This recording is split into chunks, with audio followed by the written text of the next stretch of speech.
Hey guys வணக்கம். Video click பண்ணதுக்கு நன்றி. ஸோ இந்த வீடியோவில் ஜாக் ஃப்ரூட் யூஸ் பண்ணி ஒரு ஐஸ்கிரீம் ரெசிபி தான் பார்க்க போகிறோம். ஆக்சுவலாக அது செய்கிறது ரொம்பவே ஈஸிங்க. டேஸ்ட் வைஸ்மே ரொம்ப நல்லாயிருக்கும். நல்லா நட்ஸ் எல்லாம் போட்டு செம்மையாக இருக்கும். ஸோ இந்த வீடியோ உங்களுக்கு கண்டிப்பாக ஹெல்ப்ஃபுல்லாக இருக்கும் நான் நம்புகிறேன். எந்த டிலேவுமே இல்லாமல் டைரெக்டாக வீடியோக்குள்ளே போயிடலாம்.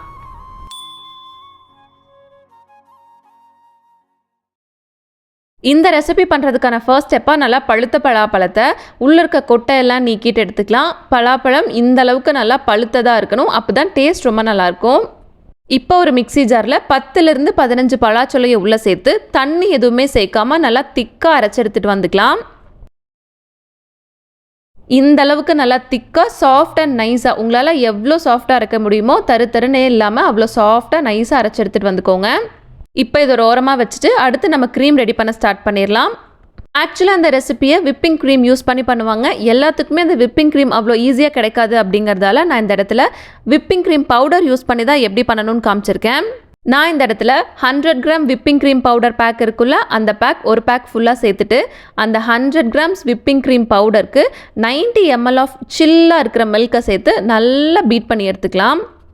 90 ml ஆஃப் நல்லா சில்லுன்னு இருக்க மில்கே போதும் ஸ்டிஃப் பீக் வரதுக்கு. நீங்கள் பால் எச்சா ஊற்றிட்டீங்க அப்படின்னா அந்த ஸ்டிஃப் பீக் வராது, கொலன்னு போயிடும்.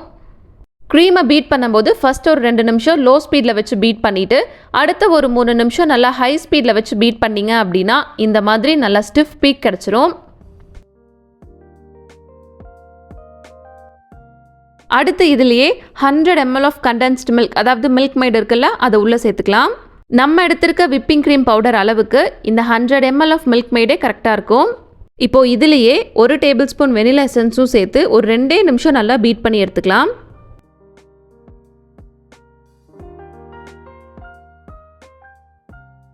ரெண்டே நிமிஷம் லோ ஸ்பீடில் நல்லா பீட் பண்ணிங்கனாலே போதும். நம்ம சேர்த்த இன்க்ரீடியன்ஸ் எல்லாமே நல்லா மிக்ஸ் ஆகிக்கும். இப்போ இந்த ஸ்டேஜில் சுகர் கரெக்டாக இருக்கான்னு செக் பண்ணிக்கலாம்.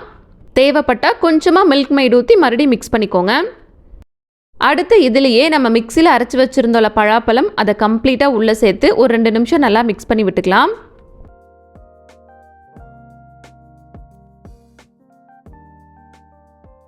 இப்போ நம்மளோட க்ரீம் ரெடி. இதை வந்துட்டு இன்னொரு ஏர்டைட் கண்டெய்னரில் மாற்றிட்டு 8 hours ஃப்ரீசரில் ஸ்டோர் பண்ணி கூட நம்ம எடுத்து சாப்பிட்லாம். ஆனால் டேஸ்ட் வைஸ் இன்னும் கொஞ்சம் கூட அதிகமாக்குறதுக்கு இதுக்குள்ளேயே பழாப்பழத்தை இந்த மாதிரி சின்ன சின்ன பீஸா கட் பண்ணி வச்சுருக்கேன். அதை உள்ளே சேர்த்துட்டு இதிலேயே 10 to 12 முந்திரி பருப்பை சின்ன சின்னதாக கட் பண்ணி வச்சுருக்கேன். அதையும் உள்ளே சேர்த்துட்டு 5லிருந்து 6 செர்ரீஸை நாலாக கட் பண்ணி வச்சுருக்கேன். அதையும் உள்ளே சேர்த்து ஒரு தடவை நல்லா மிக்ஸ் பண்ணி விட்டுடலாம்.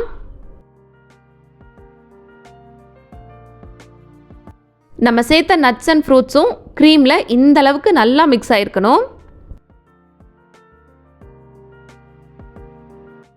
இப்போ நம்ம ரெடி பண்ணி வச்சுருக்க க்ரீமை இன்னொரு ஏர்டைட் கண்டெய்னரில் மாற்றிக்கலாம். நீங்கள் இது மாதிரி பாக்ஸே தான் எடுக்கணும்னு கிடையாது, நார்மல் டிஃபன் பாக்ஸ் கூட யூஸ் பண்ணிக்கலாம். அந்த எட்ஜஸ் எல்லாம் கரெக்டாக இப்போ லெவல் பண்ணி விட்டுக்கலாம்.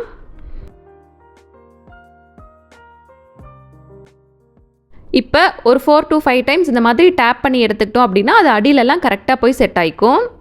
அடுத்து கார்னிஷிங்க்கு இது மேலேயும் கொஞ்சம் கட் பண்ண பலாப்பழம், கட் பண்ண செர்ரீஸ்,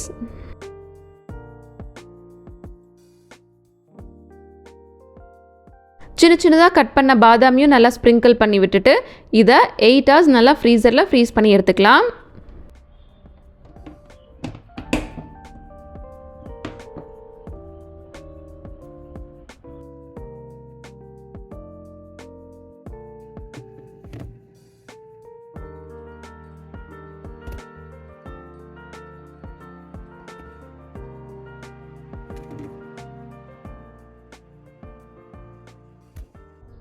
இப்போ 8 hours அப்புறமா நம்ம இதை ஓப்பன் பண்ணி பார்க்கலாம். பார்க்கவே எவ்வளோ அழகாக கலர்ஃபுல்லாக இருக்குல்ல. ஃப்ரீசர்லேருந்து எடுத்த உடனேயும் ஸ்கூப் பண்ணி சாப்பிட்ற வேணாம். ஃப்ரீசர்லேருந்து எடுத்து ஒரு 5 minutes தனியாக வச்சுட்டு அதுக்கப்புறமா ஸ்கூப் பண்ணிங்கன்னா ஈஸியாக வரும். ஸ்கூப் பண்ண போகிற கரண்டியை ஒரு தடவை தண்ணியில் கழுவிட்டு அதுக்கப்புறமா ஸ்கூப் பண்ணிங்க அப்படின்னா ஐஸ்கிரீம் கரண்டியில் ஒட்டாமல் வரும். இப்போ நம்ம ஐஸ்கிரீமை ஸ்கூப் பண்ணி எடுத்து வேணுங்கிற நட்ஸையும் மேலே போட்டு சாப்பிட்டோம் அப்படின்னா செம்ம டேஸ்ட்டாக இருக்கும். இந்த ரெசிபியை இதே மாதிரியே நீங்களும் ட்ரை பண்ணி பார்த்துட்டு எப்படி இருந்துச்சுன்னு கமெண்ட்டில் சொல்லுங்கள், நானும் தெரிஞ்சுக்கிறேன். இந்த வீடியோ உங்களுக்கு கண்டிப்பாக ஹெல்ப்ஃபுல்லாக இருந்திருக்கும்னு நினைக்கிறேன். பிடிச்சிருந்தனா ஃப்ரெண்ட்ஸ் அண்ட் ஃபேமிலிக்கு ஷேர் பண்ணுங்கள். அப்படியே முடிஞ்சால் சப்ஸ்கிரைபும் பண்ணுங்கள். இவ்வளோ நேரம் என் வீடியோ பொறுமையாக பார்த்த எல்லாத்துக்கும் ரொம்ப நன்றி.